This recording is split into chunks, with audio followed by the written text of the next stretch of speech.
Hi friends, welcome back to Nisha's home cooking. അപ്പോൾ ഇന്ന് കാണിക്കുന്നത് വളരെ ഈസി ആയിട്ട് ഉണ്ടാക്കിയെടുക്കാൻ പറ്റുന്ന ഒരു റെസിപ്പിയാണ്, സ്നാക്ക് റെസിപ്പിയാണ്. പുറമൊക്കെ നല്ല ക്രിസ്പിയാണ്, അതുപോലെ ആകെ നല്ല സോഫ്റ്റാണ്. അതുപോലെ വളരെ പെട്ടെന്ന് ഒരു 5 മിനിറ്റ്സ്, മാക്സിമം പോയ 10 മിനിറ്റ്സ് നമുക്കിത് റെഡിയാക്കി എടുക്കാൻ പറ്റും. കുട്ടികൾക്കൊക്കെ ഈവനിങ് സ്നാക്കായിട്ടൊക്കെ കൊടുക്കാൻ പറ്റിയ അടിപൊളി റെസിപ്പിയാണ്. അങ്ങനെ ഉണ്ടാക്കണമെന്ന് നോക്കാം. പിന്നെ എൻ്റെ ചാനൽ സബ്സ്ക്രൈബ് ചെയ്തിട്ടില്ലായിരുന്നു, സബ്സ്ക്രൈബ് ചെയ്ത് സപ്പോർട്ട് ചെയ്യുക. അപ്പോൾ വീഡിയോയിലേക്ക് പോയി നോക്കാം എങ്ങനെ ഉണ്ടാക്കുന്നതെന്ന്. അത് തന്നെ നമുക്കൊരു ചീനച്ചട്ടി ചൂടാക്കിയിട്ട് അതിനകത്തോട് 2 ടീസ്പൂൺ എണ്ണയൊന്ന് ചൂടായി വരുമ്പോൾ ഒരു 1/2 ടീസ്പൂൺ ജീരകം ഇട്ട് കൊടുക്കാം. നല്ല ജീരകമാണ്. അതിനുശേഷം ചെറുതായിട്ട് അരിഞ്ഞിട്ടുള്ള ഒരു സവോളയാണ്, നല്ല പൊടി പോലെയാണ് ഞാൻ അരിഞ്ഞെടുത്തിരിക്കുന്നത്, അതാണ് ചേർത്ത് കൊടുത്തത്. അതിനുശേഷം ഇതൊരു 3-4 പച്ചമുളകിന് ചതച്ചെടുത്തിട്ടുണ്ട്, അതും കൂടി ചേർത്ത് കൊടുത്ത്. പച്ചമുളക് വേണ്ടാത്തവർക്ക് നമ്മുടെ റെഡ് ചില്ലി ഇല്ലേ, അത് വേണമെങ്കിൽ ചതച്ചിട്ട് കൊടുക്കാം. അതൊന്ന് ജസ്റ്റ് ഒന്ന് മൂത്ത് വരുമ്പോഴത്തേക്കും അതിനകത്തൊട്ടൊന്ന് മഞ്ഞൾപ്പൊടി, പിന്നെ കുറച്ച് ഗരം മസാല പൊടി ചേർക്കുന്നുണ്ട്. ഗരം മസാല വേണ്ടാത്തവർക്ക് നമ്മുടെ ഈ ചാട്ട് മസാല ചേർക്കാം. ഓരോരുത്തരും ഇഷ്ടത്തിനനുസരിച്ച്, ടേസ്റ്റ് അനുസരിച്ച് ഓരോ മസാലകൾ ചേർക്കാം. പിന്നെ ഞാൻ കുറച്ച് കാശ്മീരി ചില്ലി പൗഡറും കൂടി ചേർത്ത് കൊടുത്തിട്ടുണ്ട്. പിന്നെ നല്ലപോലെ പൊടിയായിട്ട് എറിഞ്ഞിട്ടുള്ള കുറച്ച് മല്ലിയിലയും കുറച്ച് കറിവേപ്പിലയും കൂടെയാണ് ചേർത്ത് കൊടുത്തിരിക്കുന്നത്. അതൊന്ന് നല്ലപോലെ ഒന്ന് മൂപ്പിച്ചെടുക്കാം. ഇതെല്ലാം കൂടി ഒന്ന് വഴന്ന് വരുന്നവരെ നമുക്കൊന്ന് ഇളക്കി കൊടുക്കാം. കൂടി വന്നാൽ ഒരു 5 മിനിറ്റ്സ് ഒക്കെ ആവശ്യം ഉണ്ടാകുന്നുള്ളൂ. അന്നേരത്തേക്ക് നമുക്ക് ഇതെല്ലാം ആവശ്യത്തിന് മൂത്ത് കിട്ടും. ഇനി നമുക്ക് ഇന്നത്തോട് ചേർത്ത് കൊടുക്കേണ്ട ഉരുളക്കിഴങ്ങാണ്. അപ്പോൾ ഞാൻ 250 ഗ്രാം ഉരുളക്കിഴങ്ങ് നല്ലപോലെ ബോയിൽ ചെയ്ത് തൊലിയൊക്കെ പൊളിച്ച് നല്ലപോലെ ഉടച്ചെടുത്ത് അതും കൂടിയാണ് ചേർത്ത് കൊടുക്കുന്നത്. അപ്പോൾ ഇത് ചേർത്ത് കൊടുക്കുമ്പോൾ നമുക്ക് അതിന് ഒട്ടും കട്ടയുണ്ടാകാൻ പാടില്ല. ആ രീതിയിൽ വേണം നമുക്ക് മിക്സ് ചെയ്തെടുക്കാനായിട്ട്. നല്ല രീതിയിൽ മിക്സ് ചെയ്ത് നമ്മുടെ ഈ മസാലയ്ക്കകത്തോട്ട് അതിനെ നല്ലപോലെ ഒന്ന് വഴറ്റിയെടുക്കാം. ഒത്തിരി നേരത്തിൻ്റെ ആവശ്യമൊന്നുമില്ല, 5 മിനിറ്റ് കൊണ്ട് തന്നെ ഇത് റെഡിയായി വരും. ഇനി നമുക്കൊരു ഇത് മുക്കി പൊരിക്കാനായിട്ട് ആവശ്യമുള്ളൊരു മിക്സ് ഉണ്ടാക്കിയെടുക്കാം. അതിന് വേണ്ടിയിട്ട് ഞാൻ കുറച്ച് മൈദാമാവ് എടുത്തിട്ടുണ്ട്. 1 കപ്പോളം മൈദ എടുത്തു. അതിനോട് ആവശ്യത്തിന് ഉപ്പും കുറച്ച് മുളക് പൊടിയും കൂടി ചേർത്ത് കുറേശ്ശെ വെള്ളം ഒഴിച്ച് നമുക്കിതിനെ ഒന്ന് കലക്കിയെടുക്കണം. നമുക്കിത് മുക്കി പൊരിക്കുമ്പോൾ അറിയാമല്ലോ, ഒത്തിരി നീണ്ടു പോകാൻ പാടില്ല, കട്ടയാകാൻ പാടില്ല. ആ രീതിയിൽ നമുക്കിതിനെ ഒന്ന് കുറേശ്ശെ വെള്ളം ഒഴിച്ചൊന്ന് കലക്കിയെടുക്കണം. അതുപോലെ ഇതിനകത്ത് കട്ടയൊന്നും ആകാതിരിക്കാൻ വേണ്ടി നമുക്ക് നല്ലപോലെ ഒന്ന് മിക്സ് ചെയ്തെടുക്കുകയും വേണം.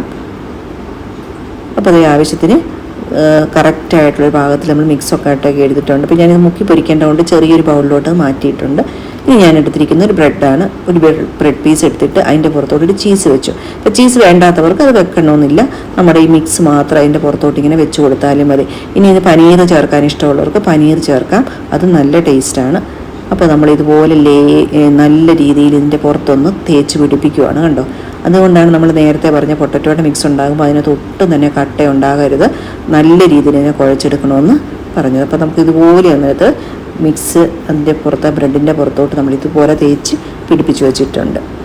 ഇനി നമുക്ക് ആവശ്യമുള്ള സൈസ് അനുസരിച്ച് കട്ട് ചെയ്തെടുക്കാം. അപ്പോൾ ഞാനിത് 4 ആയിട്ടാണ് കട്ട് ചെയ്തെടുക്കുന്നത്. അപ്പോൾ അങ്ങനെയല്ല, ഫിംഗർ ടൈപ്പിൽ വേണമെങ്കിൽ ആ രീതിയിൽ കട്ട് ചെയ്തെടുക്കാം. അപ്പോൾ കുറച്ചും കൂടി ചെറിയ സൈസിൽ കട്ട് ചെയ്ത് ആ രീതിയിൽ എല്ലാം നമുക്ക് ഇഷ്ടമുള്ള രീതിയിൽ കട്ട് ചെയ്ത്. കണ്ടോ, ഇത് പകുതി സ്ഥലത്ത് ബ്രെഡും പകുതി സ്ഥലത്ത് ആ പൊട്ടറ്റോ മിക്സും ഇടയ്ക്ക് ആ ചീസും കൂടി വരുന്ന രീതിയിലാണ് നമുക്ക് ഈ ഉണ്ടാക്കിയെടുത്തിരിക്കുന്നത്. ഇനി നമ്മൾ നേരത്തെ മിക്സ് ചെയ്ത് വെച്ചിരിക്കുന്ന നമ്മുടെ ആ മൈദയുടെ മിക്സിലോട്ട് ഇതിനെ ഒന്ന് മുക്കിയിട്ട്, അതുപോലെ തന്നെ കുറച്ച് ബ്രെഡ് ക്രംസും കൂടി എടുത്ത് വെച്ചിട്ടുണ്ട്. ഇവിടെ കാണിക്കാൻ മറന്നുപോയായിരുന്നു. നമ്മളൊരു 1-2 ബ്രെഡ് ഞാൻ ഇതുപോലെ മിക്സിയിൽ വെറുതെ ഒന്ന് പൊടിച്ചാണ് ബ്രെഡ് ക്രംസ് ഉണ്ടാക്കിയിരിക്കുന്നത്. അപ്പോൾ അതും കൂടി എടുത്തിട്ട് അതും കൂടി റെഡിയാക്കി. ബ്രെഡ് പൊടിക്കണം ഇല്ലാത്തവരുണ്ടെങ്കിൽ റസ്കിൻ്റെ പൊടി അല്ലെങ്കിൽ നമ്മൾ മേടിക്കാൻ കിട്ടുന്ന ബ്രെഡ് ക്രംസ് ഉണ്ടല്ലോ, അതാണെങ്കിലും ഉപയോഗിച്ചാൽ മതി. ഇനി അത് നല്ലപോലെ ഒന്ന് കോട്ട് ചെയ്തെടുക്കാം. പിന്നെ ബ്രെഡ് ക്രംസിനകത്തേക്ക് നമ്മുടെ ഈ ബ്രെഡിനെ ഒന്ന് നല്ലപോലെ ഒന്ന് കോട്ട് ചെയ്തെടുക്കുന്നുണ്ട്. ബ്രെഡ് ക്രംസിൻ്റെ ഒക്കെ കോട്ടിങ് ചെയ്യുമ്പോൾ നമ്മൾ നോക്കേണ്ടത് എല്ലാ സൈഡും കറക്റ്റായിട്ടത് കവറായിരിക്കണം, എന്നാലേ നമുക്ക് എല്ലാ സൈഡും നല്ല ക്രിസ്പി ആയിട്ട് കിട്ടത്തുള്ളൂ. അപ്പം സൈഡിലെല്ലാം ചുറ്റിച്ച് ആ ബ്രെഡ് ക്രംസിനകത്ത് നമുക്ക് പൊതിഞ്ഞെടുക്കാം.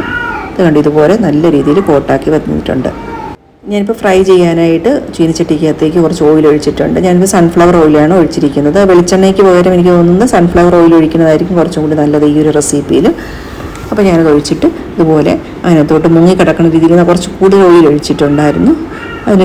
അതിന് ശേഷം നമ്മളിങ്ങനെ പുറത്തുകൂടി ഇങ്ങനെ ഒഴിച്ചു കൊടുക്കുമ്പോൾ അവിടെ ഇങ്ങനെ നല്ലപോലെ ഇങ്ങനെ പൊങ്ങി വരും. അതായത് അങ്ങനെ ചെയ്യുന്നത് നല്ലതാണ്. അപ്പോൾ അങ്ങനെ ചെയ്ത് കൂടി കൊടുക്കുകയാണെങ്കിൽ നല്ലതാണ്. അപ്പോൾ വെള്ളം പിന്നെ ചെറിയ തീയിൽ, ഒരു മീഡിയം തീയിലാണ് നമ്മളിതിന് ഫ്രൈ ചെയ്തെടുക്കുന്നത്. കാരണം ഓൾറെഡി ബ്രെഡ് ഒത്തിരി വേവൊന്നും ഉണ്ടാകത്തില്ലല്ലോ. അപ്പോൾ കുറച്ച് തീയിൽ ഇതുപോലെ ഇപ്പോൾ നമ്മൾ 2 സൈഡും മൊരിച്ചെടുത്തിട്ടുണ്ട്. പിന്നെ ബാക്കിയും കൂടി ഞാൻ ഇതുപോലെ ബ്രെഡ് ക്രംസിൽ കോട്ട് ചെയ്ത് ഇങ്ങനെ എടുത്തു വെച്ചിട്ടുണ്ടായിരുന്നു. എല്ലാ സൈഡും ഇതിന് നല്ല രീതിയിൽ കവറാക്കിയിട്ടാണ് നമ്മൾ എടുത്ത് വെക്കണത്. അപ്പം നമ്മുടെ സൈസ് ഇപ്പം ഞാൻ ഇച്ചിരി വലിയ സൈസിലാകട്ടോ വന്നേക്കുന്നത്. ബ്രെഡിൻ്റെ സൈസ് ഇച്ചിരി വലുതായിരുന്നു. അപ്പോൾ അത് ഇതെല്ലാം ഇതുപോലെ ഫ്രൈ ചെയ്തെടുത്ത് വെച്ചിട്ടുണ്ട്. വളരെ ഈസി ആയിട്ട് പെട്ടെന്ന് ചെയ്തെടുക്കാൻ പറ്റുന്ന ഒരു റെസിപ്പിയാണ്. നമ്മൾ ഈ പൊട്ടറ്റോയുടെ മിക്സൊക്കെ വേറെ പലതിനും ആലു പൊറോട്ടയ്ക്ക് അതുപോലെ എന്തിനെങ്കിലും ഉണ്ടാക്കി വെക്കുന്ന അതേ സെയിം മിക്സ് തന്നെ നമുക്കിത് ഉണ്ടാക്കാം. ബ്രെഡും ഈ മിക്സ് ഉണ്ടാക്കി ഫ്രിഡ്ജിലൊക്കെ വെച്ചേക്കുവാണ് 1-2 ദിവസത്തേക്കൊക്കെ നമുക്കത് എടുക്കുവാണെങ്കിൽ ഇടയ്ക്ക് ഈവനിങ് സ്നാക്കായാലും കുട്ടികൾക്ക് സ്കൂളിൽ കൊടുത്തു വിടാൻ നല്ല ക്രിസ്പിയാണ്. പുറവേ കണ്ടോ ഇത്ര നല്ല ഒരു വരാന്നാണ് ഇരിക്കുന്നത്. കഴിക്കാനും നല്ല ടേസ്റ്റാണ്. അതുപോലെ ഇപ്പോൾ ഞാനിപ്പോൾ ടൊമാറ്റോ സോസിൻ്റെ കൂടെയാണ് ഇത് സെർവ് ചെയ്യുന്നത്. നമുക്കൊന്ന് മുറിച്ച് നോക്കാം. കണ്ടോ മുറിക്കുമ്പോൾ തന്നെ ആ സൗണ്ട് കേൾക്കുന്നുണ്ടല്ലോ. ഇതുപോലെ ഒരു സൈഡിൽ പോലെ പൊട്ടറ്റോയും പിന്നെ ചീസുമായിട്ടൊക്കെയാണ് കിട്ടുന്നത്. അപ്പോൾ ഈ ഈസി സ്നാക്സിൻ്റെ റെസിപ്പി എല്ലാവർക്കും ഇഷ്ടപ്പെട്ടു എന്ന് ഞാൻ വിചാരിക്കും. വീഡിയോ ഇഷ്ടപ്പെടുകയാണെങ്കിൽ ലൈക്ക് ചെയ്യുകയും ഷെയർ ചെയ്യുകയും ചെയ്യുക. Thank you for watching. പുതിയൊരു വീഡിയോ ആയിട്ട് വരുന്നവർ എല്ലാവർക്കും ബൈ.